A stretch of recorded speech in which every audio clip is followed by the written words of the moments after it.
మొదటిసారిగా గీసిన మీసం, మొదట వేసిన ద్రౌపది వేషం, నెల పరీక్షలో వచ్చిన సున్నా, గోడ కుర్చీ వేయించిన నాన్న, పంచుకున్న పిప్పరమెంటు, పీరు సాయిబు పూసిన సెంటు,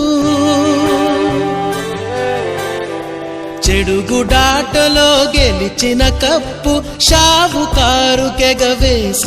అప్పు, మొదటి ముద్దులో తెలియనితనం, మొదటి ప్రేమలో తీయందనము గుర్తుకొస్తున్నాయి, గుర్తుకొస్తున్నాయి.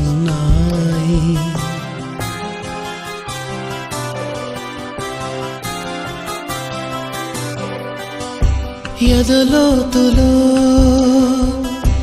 ఏ మూలనో